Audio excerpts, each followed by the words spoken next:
आशीष का प्यार। आशीष अपनी भाभी अंतरा और उनकी सहेली रजनी की सारी दलीलों को नज़रअंदाज करते हुए शादी ना करने की जिद पर कायम रहा। मेघा से जुड़ी यादों के कारण अब किसी लड़की की तरफ देखने का मेरा मन नहीं करता। शादी ना करने का मुख्य कारण दोहराते हुए आशीष का गला भर आया था। पर मेघा अब जिंदा नहीं है, रजनी ने उत्तेजित लहजे में उसे याद दिलाया। जिंदगी में हुए किसी एक हादसे के कारण इंसान को अपनी जीवन धारा को रोक नहीं देना चाहिए। मैं मेघा की यादों के सहारे अपना सारा जीवन गुजारने का फैसला कर चुका हूँ, रजनी भाभी। अंतरा ने एकाएक नियंत्रण खो दिया और गुस्से से भरी आवाज में अपनी सहेली से कहा, रजनी, इन जनाब के साथ मगज मारने से कोई फायदा नहीं। अच्छा ही है कि ये शादी करने से इनकार कर रहे हैं। इन जैसे जिद्दी और नासमझ इंसान के साथ शादी करके कोई भी लड़की खुश नहीं रह सकती। अब तक खामोश बैठी रजनी की छोटी बहन गुंजन एकाएक भावुक लहजे में बोल पड़ी, ऐसा मत कहो अंतरा दीदी। इन जैसे संवेदनशील इंसान की जीवन संगनी बनकर कोई भी लड़की खुद पर गर्व करेगी। रजनी और अंतरा को उस पर शर्माते अंदाज में अपनी बात कहने का यह ढंग हैरान कर गया। आशीष भी उसके चेहरे को उलझन भरे अंदाज में पढ़ने की कोशिश कर रहा था। गुंजन, तुम तो मेघा से जुड़ी सारी कहानी अच्छी तरह से जानती हो। अगर तुम्हारे लिए इस तरह का रिश्ता आए, क्या तुम हाँ कह दोगी? कुछ देर की खामोशी के बाद अंतरा ने मजाकिया लहजे में गुंजन से यह सवाल पूछ ही लिया। मैं तो फौरन हाँ कह दूंगी, गुंजन ने भावुक लहजे में ऐसा जवाब दिया तो तीनों को ये बात एकदम समझ आ गई कि वह आशीष को मन ही मन प्यार करने लगी है। अंतरा ने इस बार संजीदा होकर अगला सवाल पूछा, यह तो बता कि तूने ऐसा क्या खास गुण देख लिया आशीष में जो इसे अपना दिल दे बैठी? गुंजन भावुक लहजे में बोली, कुछ दिन पहले जब दीदी के बेटे मोहित की तबीयत खराब हुई तो इससे उनकी पीड़ा नहीं देखी गई थी। आप सबके रोकने के बावजूद ये ही उसे फौरन अस्पताल ले गए थे। भाभी, आप या दीदी वक्त बेवक्त इन्हें कुछ भी काम बताओ, ये उसे करने में बिल्कुल ना नुक्कर नहीं करते।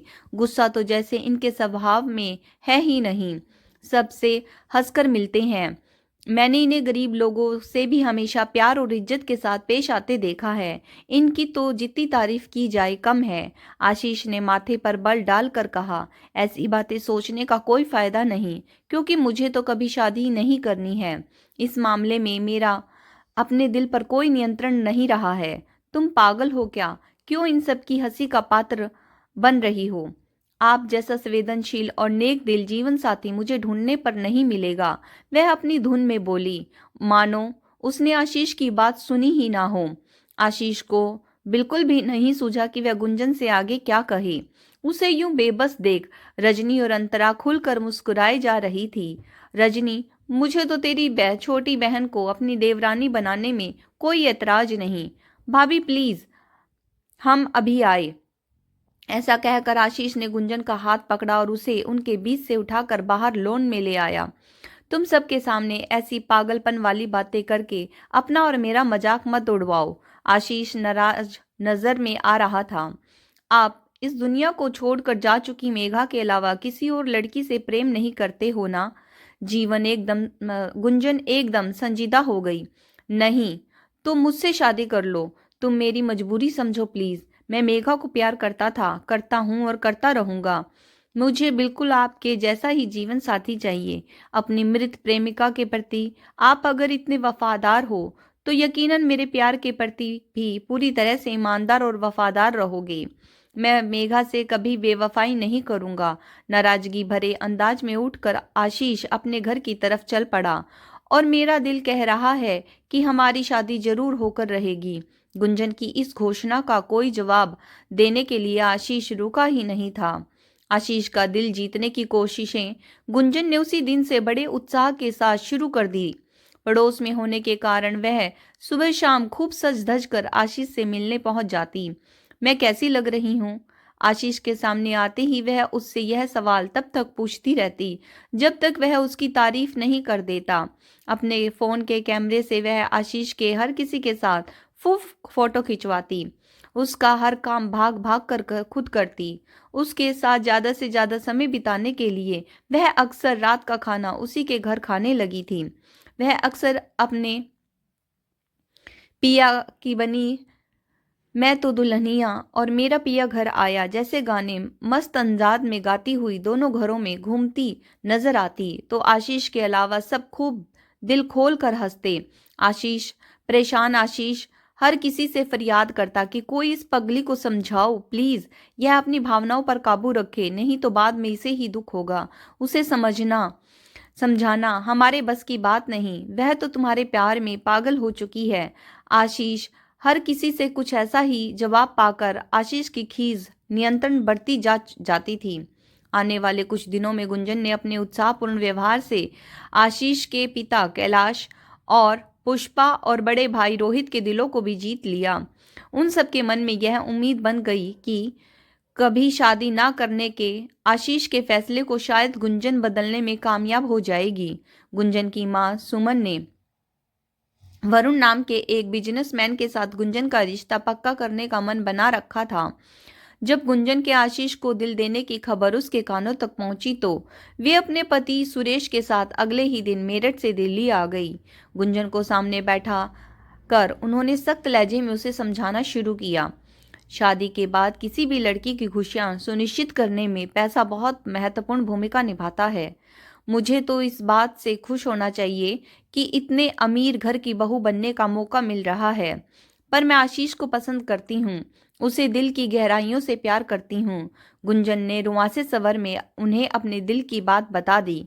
पैसा सब कुछ नहीं होता सुमन, हमें इसकी पसंद नापसंद का भी ख्याल रखना चाहिए। सुरेश ने अपनी बेटी का पक्ष लिया। तुम तो अपना मुंह बंद ही रखो। सुमन एकदम गुस्से से फट पड़ी। तुम्हारे साथ पिछले 30 साल से मैं अपने मन को मार कर कैसे जी रही हूँ, यह मैं ही जानती हूँ। कभी ना मनचाहा पहना, ना कहीं घूमी फिरी, बजट बनाकर जीते हुए मेरी सारी जिंदगी बेकार हो गई। सुरेश जी ने आगे कुछ ना बोलने में ही अपनी भलाई समझी। सुमन ने उनसे ध्यान हटाया और अपनी बेटी को गुस्से से घूरते हुए कहने लगी, अपने इस प्यार और पसंद के पागलपन को गोली मार और मुझे बता कि वरुण के मुकाबले क्या है इस आशीष के पास। 3 कमरों का फ्लैट जिसमें वह भैया भाभी के साथ रहता है और खटारा सी पुरानी कार। अरे आशीष जितना साल भर में कमाता है उतनी तो वरुण की फैक्ट्री एक महीने में उसे कमा कर देती है। तू जिंदगी भर ऐश करेगी उसके साथ।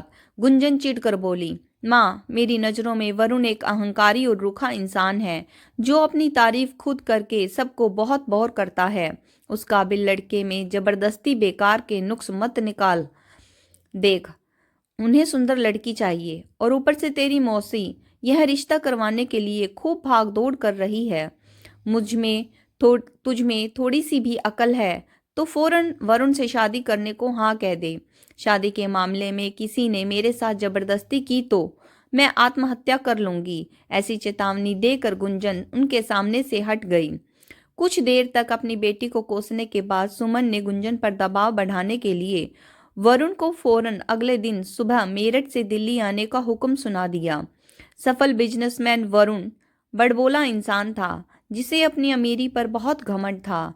उसे पूरा विश्वास था कि गुंजन उसके साथ शादी करने से कभी इनकार नहीं करेगी। गुंजन को मैं सारी दुनिया घुमाऊंगा। मेरी माँ शादी में इतने जेवर चढ़ाएगी कि देखने वालों की आंखें फटी की फटी रह जाएगी। हनीमून बनाने के लिए मैंने स्विट्जरलैंड जाने का मन बना रखा है। हर वक्त ऐसी डिंगे मारकर उसने सुमन के अलावा सबको परेशान कर रखा था। आशीष ने अगले ही दिन गुंजन से अकेले में कहा, इस वरुण के साथ शादी करने को तुम हाँ मत करना। वह बोर इंसान तुम्हें अपने ढंग से कभी जीने नहीं देगा। मैं तो आपकी हम सफ़र बनना चाहती हूँ, पर आप हो कि हाँ, वह बात मत शुरू करो प्लीज़। मैं तुमसे शादी नहीं कर सकता। आशीष ने उसे फौरन टोक दिया। आप मेरी आंखों में देखो और बताओ, वहां आपको अपने लिए गहरा प्यार दिखाई दे रहा है या नहीं। गुंजन एकदम से आशीष के बहुत करीब आ गई। वह सब तो ठीक है, पर मेघा के साथ आपने सच्चा प्यार किया, पर वह अब इस दुनिया में नहीं है। उसकी यादों से जुड़े रहकर मेरे सच्चे प्रेम को अपने दिल में जगह ना देने का फैसला करना कहाँ की समझदारी है। गुंजन का गला एकदम से भर आया। मैं मजबूर हूँ तो मैं भी मजबूर हूँ। अगर आपने हाँ नहीं की तो मैं परसों शाम को होने वाली अपनी जन्मदिन पार्टी में वरुण के साथ शादी करने को हाँ कह दूंगी।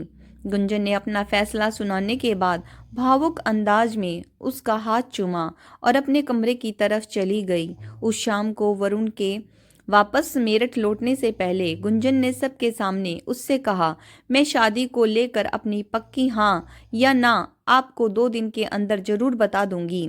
गुंजन की इस घोषणा के बाद सभी आशीष की तरफ आशा भरी नजरों से देखने लगे। उसके गुस्से से डरकर कोई कुछ कह तो नहीं रहा था, पर उन सबकी खामोशी भी आशीष के ऊपर गुंजन से शादी के लिए हाँ कहने को जबरदस्ती दबाव बना रही थी। गुंजन की आशा के विपरीत आशीष ने शादी को लेकर कोई बात नहीं की।